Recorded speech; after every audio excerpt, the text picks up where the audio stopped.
And so with that being said, I'm gonna apply a lot. I definitely would love some key takeaways because there's gonna be two types of people that like me and Caleb completely click. I can't wait to apply that. Some people are gonna be like, "Hey, I kind of clicked with Caleb, so let me apply it halfway, 50%." And then the next person's gonna be like, "Yeah, me and Caleb don't even get along, so let me just not apply anything." And I think if we don't really listen to this guy who's absolutely crushing in the business or so early on, I think we have a great relationship with Pride. And if we release that and allow him to really just pour into us, I think we're gonna be in a good position to going into the new week. Make sense? Cool. So other than that, Mr. Caleb, take it away. This is the guys. They're all here in the room, so feel free to just go ahead and pour into us, please. Sure. So, well, it's nice to meet you all, guys. How's everybody doing on Saturday? All good? I mean, you can unmute them, Danny. It's like feels weird talking to just a silent screen. Um, could we do that, Danny? Actually, just unmute the crowd. Yes. Good morning. Yes. Good morning. All right. Nice to meet you all. How's the weather out there in Carolina? Up and down, cold, Carolina weather. bipolar. Carolina. I've only been there like once, but it's like an absolutely beautiful state. So I'm also jealous because as nice as California is, I'm in like the desert region. So it's just rock and sand and heat out here. So I loved Carolina when I got to visit it. I'd love to visit it again sometime. Probably come see your guys' office. You guys are actually part of you're under a really great upline here. I mean, Danny, as much as Danny talks about me, he's actually like way younger than me, guys. Like I'm 28, this dude's only 21, and for him to be in the position that he's at is pretty incredible. So as much as he talks about me, like I'm jealous of him for how much he's accomplished at a much younger age than me. But yeah, I mean, just a little about myself, guys. I mean, I've now only been in the business like for less than 2 years. So it was like 2021. I was doing my orientation class. I mean, so it probably wasn't that much longer ago that I was literally in the same position that you guys were. But yeah, I mean, talking with Danny and his office, like you guys are doing something really special out there. The mere fact that you guys are running two separate campaigns out of the same building is really great. I've yet to start running two campaigns. We're over here right now doing the T-Mobile marketing for their free phone program out here in Cali. I didn't start off that way though. Is anyone here on the Nestle crew? Yes. Just one person? Okay, cool. All right, so great. I have like the softest spot in my heart for Nestle because that's what I started off in as well, was just slanging them jugs and to people's homes. Yeah, so I mean, as kind of Danny mentioned, guys, I started off not at all doing marketing sales. I don't know if anyone here also had a background. Does anyone have a background in sales before this or done any sort of marketing jobs? No, sales a little bit. No. Some So I know clothing line. that's okay. It's pretty normal. I mean, I see that there's like one person there that maybe does, and that's pretty true for a lot of the managers in this business. I don't think they ever started off necessarily thinking that they wanted to do sales the rest of their life. I know I sure didn't.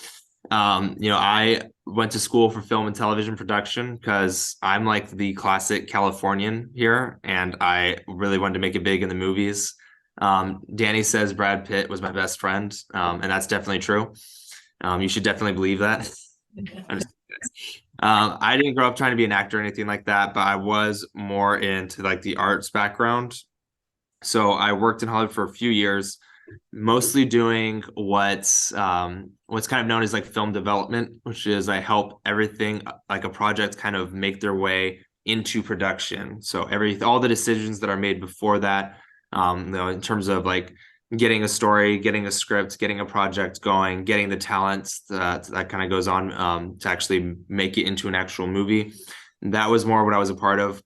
Basically, the way I describe it is I did everything the producers didn't want to do. So if you get sent a lot of film scripts as a producer, you get sent a lot of project ideas and so forth, and you don't want to have to sit there and read through them yourself. So instead, you'd have a guy like me do it for you. So you could be like a screenwriter or an author or something out there in California trying to get your stuff published or made into a television show or movie or some maybe web series. You could probably pour all of your blood, sweat, and soul and tears into that project, hoping that an executive producer is going to read it. But instead it ends up on the desk of like a 20-year-old like me. And I just go, no, I don't like it, and it never actually gets read to the producer. So you could call my main job was dream crushing, but also dream making. But that's okay because there was karma going on, and I was also sending out projects where some other 20-year-old was also rejecting it somewhere else. So that was my primary job. I also bartended before this. So Hollywood is a pretty expensive city. So I started off working in Hollywood and then bartending at nights. Just to kind of make ends meet. And that was really like a good experience in my life. I definitely did a lot of hustling in my early 20s, but by the time that the pandemic arrived, Hollywood actually shut down.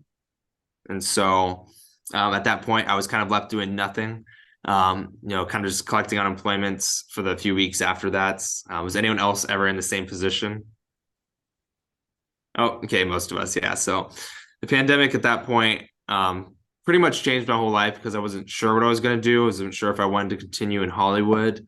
And I was like, all right, I could wait for it to open back up or just maybe try something else in the meantime, at least get some more experience in something else.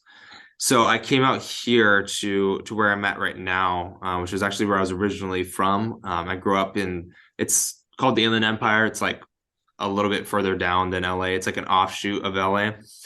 And I didn't know what I wanted to do. I just knew I wanted to try something that would get me like into more of like a business that would make me uncomfortable. I did have that mindset. And I started to look into marketing fields, but didn't have any experience in marketing. A lot of my friends were in that. And so I don't know, like if you've ever been in that position before where you're maybe looking for like an entry-level job so you could get some experience, but then you also need experience to get the entry-level job. That was me. So I was like basically showing up to jobs and they were going like, all right, what kind of experience do you have in marketing? And I was like, none. I'm like, okay, you worked in Hollywood. Did you like promote anything? I'm like, I pitched ideas to producers and they were like, okay, well, thank you for your time. We'll give you a call. We'll let you know. So, that was pretty much, facing a lot of rejection for the marketing jobs originally. So I was like, all right, maybe I can't really make it in there because I might need to go back to school if I want to kind of get any sort of career going in that. But I ended up getting lucky and I don't know, not maybe unlucky, but I ended up finding like the job posting for Aaron's company, which was like this small startup. It's called Scorpion Enterprises. It said no experience needed. It said high school equivalency was like recommended. I was like, cool, I do have high school equivalency at that point. And I probably make like $800 to $1,200 a month, or sorry, a week. I was like, all right, like that could probably pay my bills. And maybe, I don't know, it's an entry level role. I'll give it a shot. Had no idea what it was. I ended up doing the Zoom calls with Aaron, talking with him. He'd just come out from Richard's office. I didn't know at the time, but I knew he was from Texas. And he talked to me about, the sort of the pathway to management, talked about the management training program. At the time I was like, I don't know why he wanted to consider me for a manager when I have zero experience in this field, but cool. Maybe I'll trick him long enough to see if I can get the job. And he invited me in for the second round interview. And if you guys have never met Aaron or if you've seen Aaron, you wouldn't necessarily know that he's a Texas guy unless he tells you. Aaron's all about like Mexican pride. He's more like ranchero type of guy if you guys ever meet him. But if you ever meet Stephen Campbell, he was the guy that actually did my second round interview when he came out wearing like ostrich boots and like a bolo tie and told me, how's it going, boss? I was like, okay, cool. Now this dude represents Texas. And he took me out in his truck because we used to go to the field back then. I don't know if you guys still do that, but we used to go to the field for the second round interviews. And he just told me that we were going to do customer acquisitions. He was going to show me what that looked like. I thought we were going to like a meeting. I was like dude, I know we're representing Nestle. Are we like going to different stores and getting them to convince them to carry Nestle products? I was like, I'm pretty sure most stores already do that. And Steven just told me like, no. So we're actually doing the marketing for the Ready Refresh water delivery service, so people can get stuff sent to their homes instead. And I was like, okay, so what does that mean? He's like, so it means we're gonna go to people's houses. And so he parks the car and he gets out and he starts knocking on doors in front of me. And I'm like, oh no. So this is just door to door. Which at the time, guys, like probably in my top 3 jobs I never wanted to do was door-to-door sales. Like, let's just be honest. Nobody's very excited about the fact of like, cool, we're gonna go door to door. I'm so excited. This is exactly what I've been looking for my whole life. You know, it's just to get this experience of slinging jugs at to people's houses in my local area that I was living at right now. And you know, I was kind of fine with it though. I was like, you know, I can't really complain. I don't have anything else right now that's going on. I might as well take the job, get some experience, and I'll just like put it on my resume. And like maybe in a couple months from now, I can just apply somewhere else. And that was literally it. That was my mindset coming into this business, was like just a resume builder. And that was all. Wasn't thinking about making this long term. Wasn't really knowing like what management was going to look like. I wasn't necessarily thinking that I would necessarily go all the way into management or anything like that. I just started off doing the sales, just kind of doing what Aaron told me to do. Aaron and Steven were telling me to do. I can't say I came into this business thinking like an employer. I never pictured myself as an employer. Definitely never saw myself as an entrepreneur or anything like that. I still don't really see myself like that. So my whole mindset was very, very different. And, you know, if we ever talk about like the employer, I was still very much an employee, just like I'll do the job well. Like, you know, I'll do what you tell me to do. I'm not necessarily going to go far and beyond that. You know, the thought of like reading for my job after work, like after work hours, was not something that I necessarily wanted to do. I was like, cool, I'll show up when I'm supposed to show up, and I'll really just, you know, join along with everything that they do. And once it's off, once it's 7 o'clock, we come in, we break down, I go home. And that was it. Like I was just kind of doing that.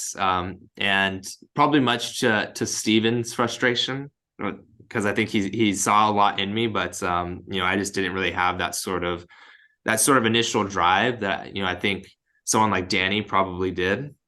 So I went in through like probably the first few months, not really like I say putting my best foot forward. Not, you know, when we kind of talk about the concept of the 8 steps to success, yeah, I probably had like a, you know, good attitude. I wasn't super negative. I showed up on time.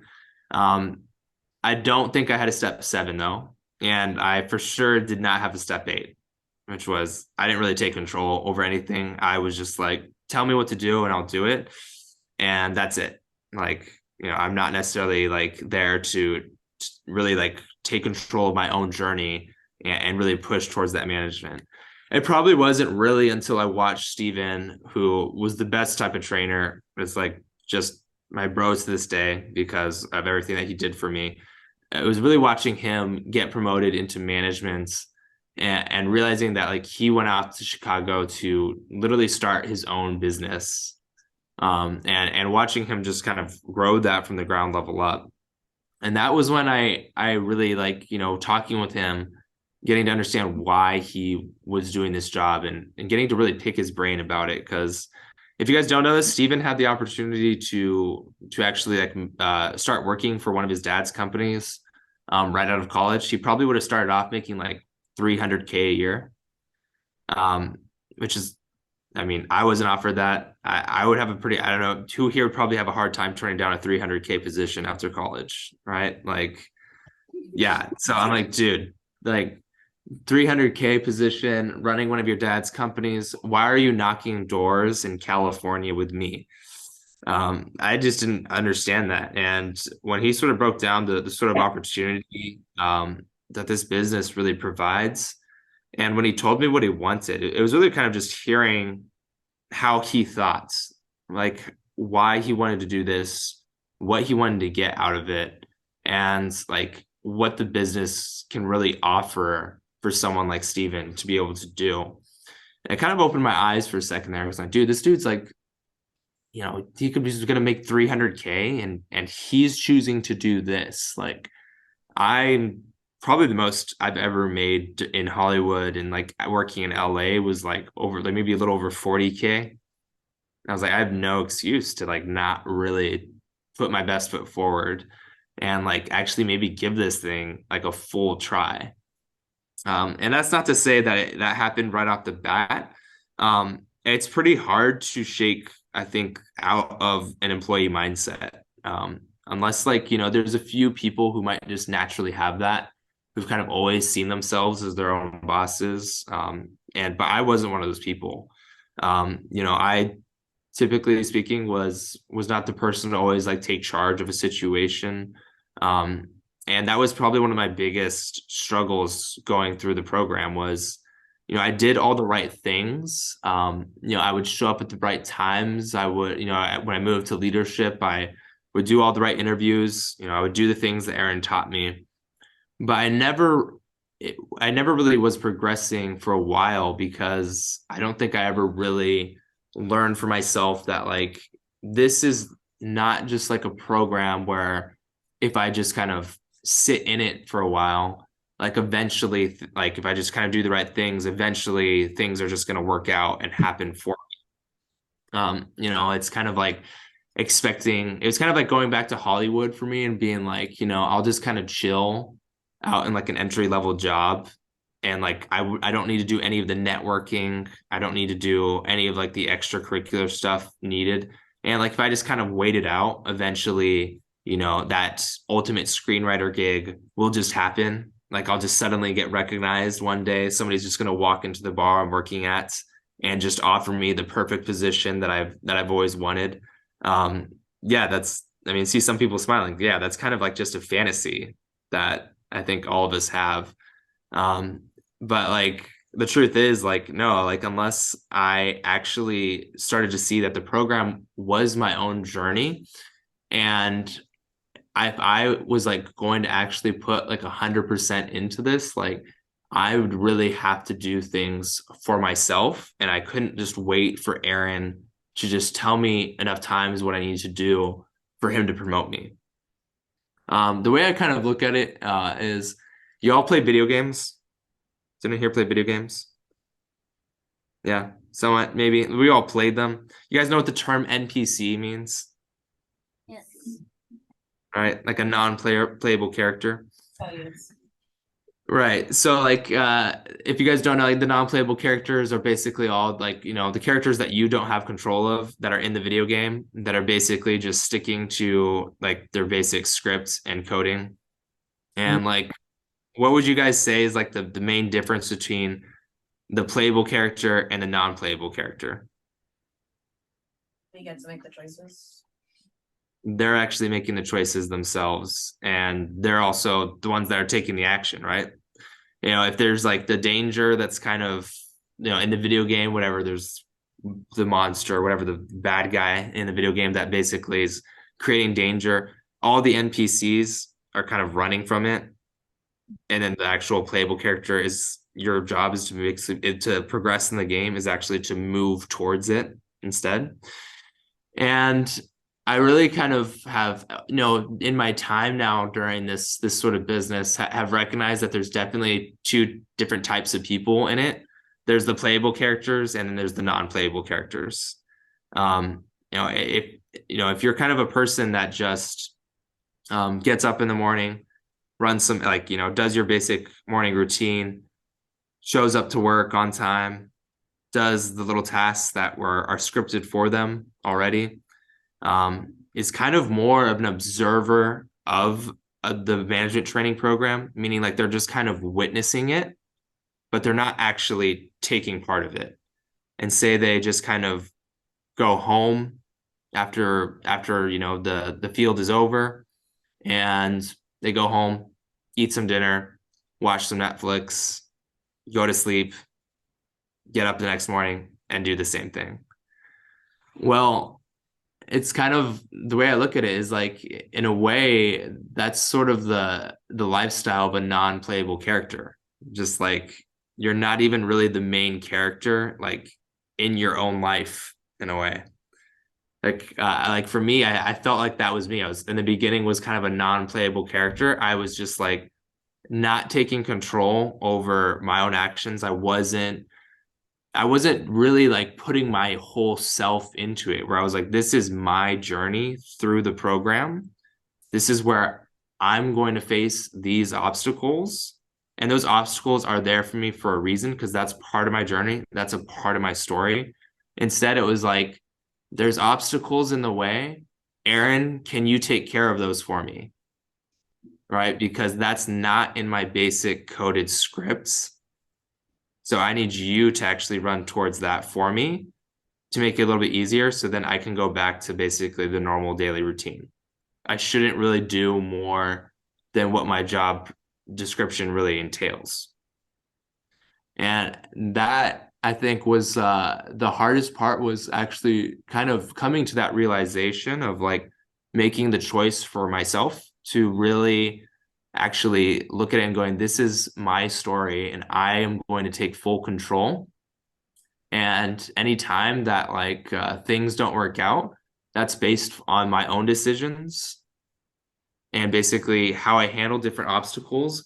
And that's okay. I mean, that's part of the process for me to actually grow. And so to basically, like in the video game, to actually level up. If I face enough of those obstacles, and actually, even if I, they don't always work out completely to my advantage, I at least gain enough experience points to actually move up. Excuse me, guys. And so I kind of wanted to talk to you guys about that in a way, about that sort of struggle, because that I think is going to be for people that in this business really want to be able to make it into Danny's position, where that dude is, he's 21 years old and is running an entire market for one of the biggest telecom companies in the entire world. That's pretty amazing, I think. And I think it definitely shows really that Danny had a certain type of mindset going into this business, even at a young age, of taking full control of his own actions. And I really admire him for that, because I was older than him going through the training program, and I definitely did not have that. But if you guys, I mean, that's kind of really what I wanted to talk to you guys about today. I don't know if you guys have any questions about that, or Danny, if you'd like me to add anything else to that.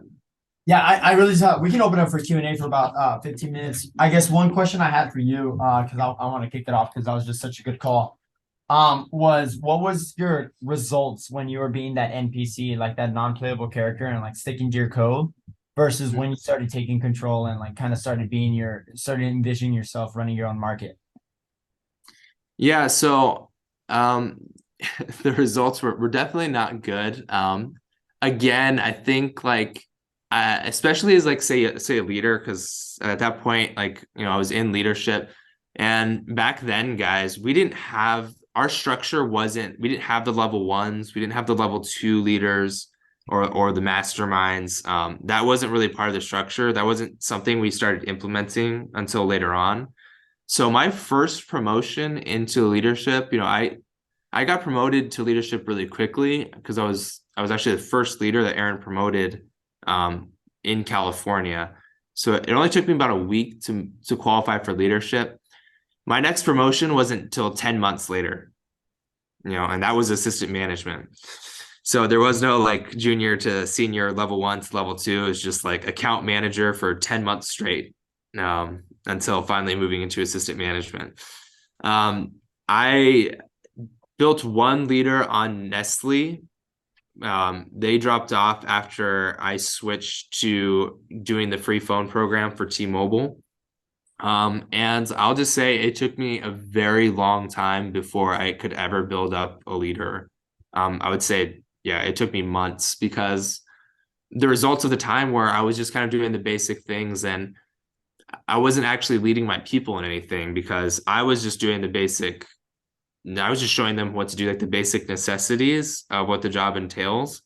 I wasn't really like leading them to really like actually fully commit themselves to anything. And so people kind of saw that. And if I was putting in the bare minimum effort into it, they're probably putting only fifth, like, they're paying half of that. They're putting only half that sort of effort into the program, and they would just quickly fall off. I couldn't really build a team at all, which I think was definitely frustrating for Aaron, as he was kind of trying to teach me of like, or at least trying to convince me of like, hey, like you have it in you to do this. You just really have to make that choice to do it. And I would just grow frustrated because I would just be like, why are people not staying on? Like, it took me only a week, but why is nobody else able to move into leadership that fast? And I think I was just again playing the waiting game of like, eventually somebody's gonna come along and get it, and eventually, I'll hire that guy that'll just be able to get into leadership that quickly. I'll be honest with you guys, like, if you're building a team right now, and you're just like waiting for that one person that's just going to be, they're so perfect for the business, like right off the bat, they're going to get it. I would say you're lucky if you get one person on your team that's like that. Like you get maybe one cheat code person, and that's it. You might just get lucky and you'll get that one person that gets you from level 1 to level 2.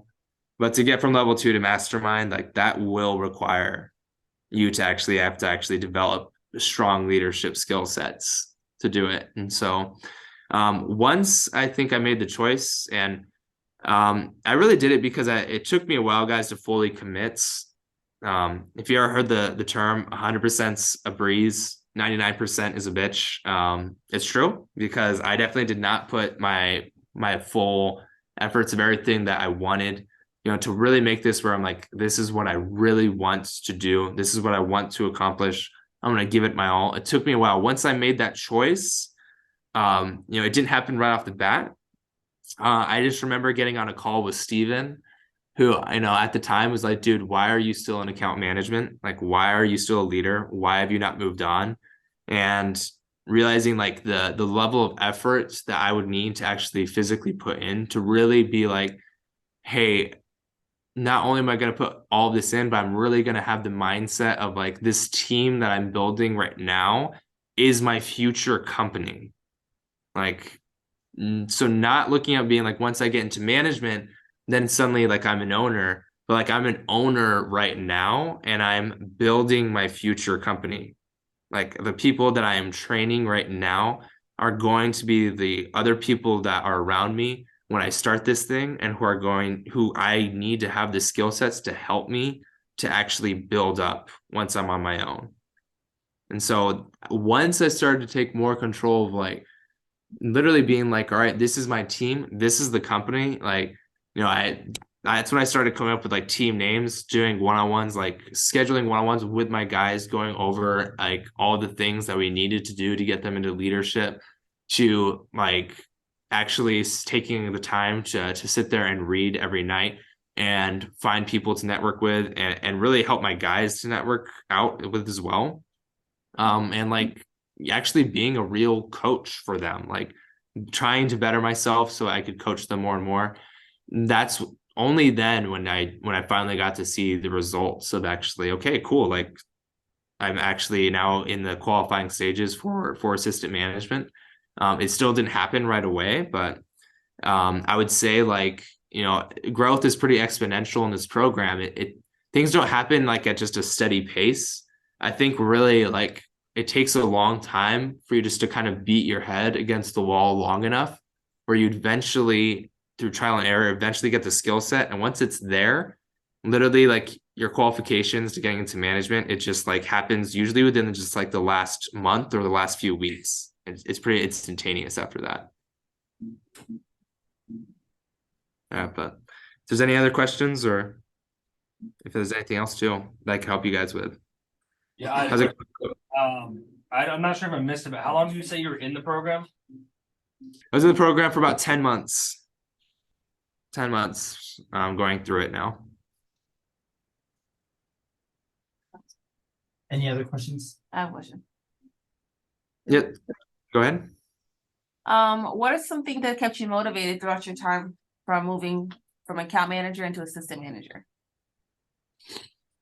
Yeah, that's pretty tough. I mean, there was definitely times I was not very motivated. There was definitely times that I just wanted to kind of quit. To like the full story I could give you guys, which is, I mean, that would take a long time, but like, essentially, Aaron's office kind of like collapsed at one point, and there was literally just me and one other guy with Aaron. There was just the three of us, starting up a brand new campaign that we weren't very good at yet.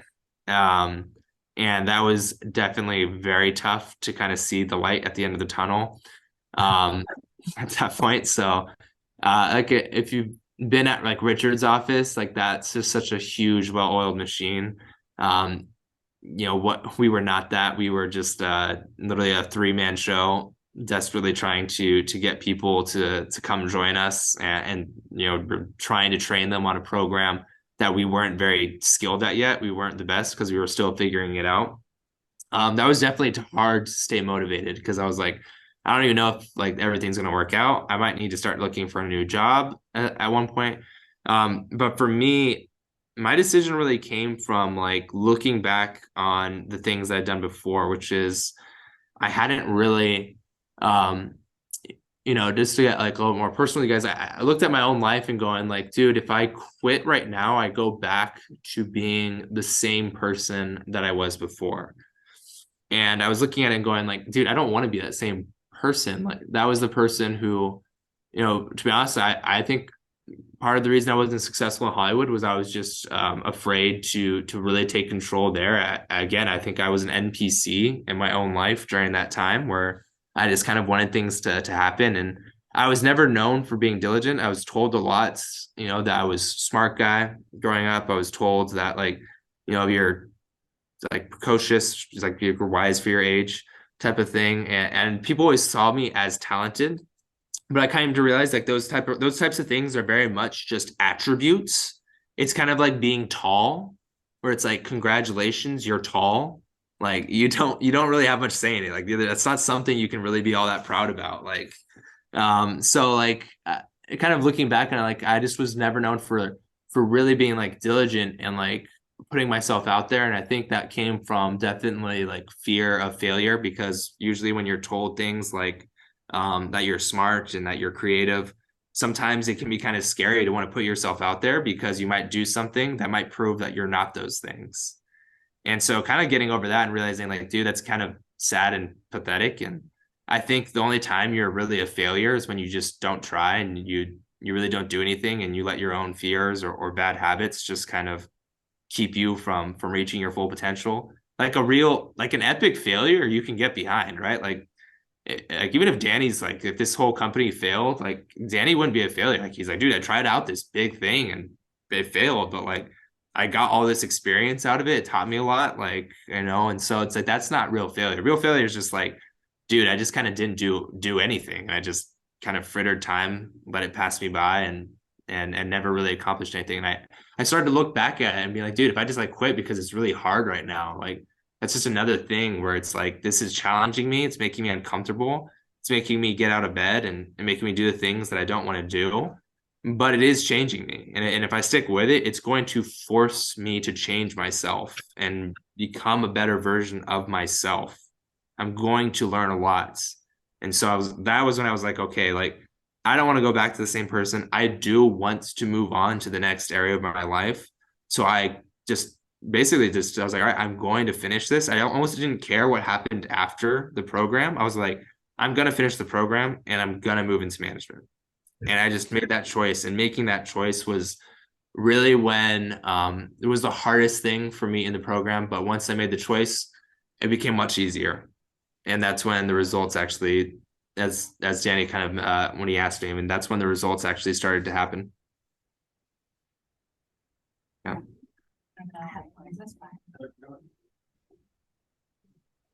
Oh, did somebody have a question? Yes, I have a question. Yeah. I just wanted to know, starting off in the business, you didn't have a step 7, like you didn't have a why, you didn't know your what. So like, how did you go about later on, like creating that why or like finding your why? Yeah, great question. So, I wasn't a guy that, I mean, my initial real why for doing this, well, first off, again, it was just a resume builder. It was like, cool, get some experience, I don't know, try something new. And I mean, maybe later my why was like, Steven outlined out for me kind of the full opportunity of how much money you can make. And so cool. Like then my mindset was just like, cool, I'm gonna stick with this so I can make a lot of money. Um, Kind of like a lot of us are when we first start off in the business, we don't really understand the business. We're like going home and telling like our family or like our boyfriend or girlfriend, like, yeah, I'm gonna stick with this for 6 months and then I'm gonna be making hundreds of thousands of dollars. And that's when everybody's like, yeah, this is definitely sounds like a scam. Because we just don't know, like we just don't understand the business. We don't understand like what it entails actually and how people, yes, have the opportunity to make that kind of money. And so, it's usually comes from us not explaining it right. But that really was my only mindset was just like, do I want to go in and just so I can do this thing and make a lot of money and maybe I could eventually start doing like other stuff in Hollywood later on. I didn't really have like a set why. Like some people have like Aaron, like just have awesome whys of like, I just really want to like, my parents did all this for me. They were immigrants that came to this country and I just want to be able to put them on payroll so I can retire them. I didn't have anything like that really. So which was kind of tough. Like just if you're only wise, like make a lot of money. I mean, that's not bad. Like there's definitely nothing wrong. Like desire to make money in this business, that's welcome here. But ultimately, like nobody really values money itself. You value the things that money could get you. And so kind of figuring out what that is. And I think really understanding, I reread Bringing Out the Best in People lately, and really what kind of struck me was really like when he talks about like you really have to understand somebody's values and their beliefs, and that's what really like drives people. That's what really like helps them to accomplish what they want because people don't necessarily know what they want, but a lot of times I don't think we even take a look at ourselves, like really asking yourself, what are the things in life that I truly value? What are my strong beliefs about life and like how I want to live my life and what's the type of person that I want to be? And I mean, not to get too philosophical on you guys, but like that I think definitely takes a lot of like self-reflection. And for me, looking back on it, which was what I really started to love about the business and what kind of just became my why was I love being able to be able to coach people. And I've always had a strong desire to be able to help people in ways that like, really just to be able to coach them to help make them better. My dad is actually a pastor. And so I grew up around him doing that. He works with homeless people. He helps them. And I think that's kind of something that's always ran in my family. And what was cool about this business was I realized like I'm looking at people around me who become big successes, and there's just people who have like amazing stories in this. And in my time in this business alone, like just being able to see somebody like Maddie, who we've just promoted and are just putting out into her own office, like she's 21 as well, and she's just has had a much more harder life than I ever did. But just watching her being able to change from the time that I met her to who she is now is really one of the most rewarding aspects for me. And also the fact that I get to do that and also make a lot of money from it is pretty cool. So that's kind of eventually what became my why of like reason of really why I wanted to do this business and why I wanted to eventually become a manager in the first place. So It's awesome. All right, guys. Well, can we give it up for him? For Caleb? Yeah. thank you guys. Guys, I'm really appreciative of that. Just thinking Caleb, he's so humble. He never wants to take any gratitude. This man it just shows why he has a ton of money saved in the bank. Why he's gonna open up tons of more of businesses and why I think he's someone that I definitely want to learn from. So with that being said, I'll definitely, if you don't mind, I'll probably will give Caleb's information out. Definitely he's someone to network out with, any of his assistant managers or someone to network out with, right? Like I think the biggest point you can take away is that This guy says he kept going, and understood that if he left the business, he would just be in the exact same spot he ended up. And I think some of us forget that because we take for granted the opportunity. And I think the moment we remember, like, hey, this is building us a lot more than just telling us to talk about jugs or talk about towers or talk about internet. And I love that he said that his upline, right, really broke down the opportunity and what he wanted to get out of it himself. And that's what really got him obsessed with it himself. And I think if we apply that for people who are trying to build teams like the Andrews, like the Ariels, like the Portos that are trying to build this team and get some management on fast track, I think that if we talk about the opportunity and what we want out of it more, imagine attracting a Caleb. Okay, your passive income would be very grateful. Okay, so I think if that's the biggest takeaway, I personally would love to see change. I would love to see that happen. Make sense? Well, Caleb, I'm so grateful, brother. Can't wait to see you again. I will definitely see you soon. But other than that, brother, we are so grateful, and I will talk to you later. Okay. Absolutely, brother. Anytime. Okay, Look take care. forward to it. All right.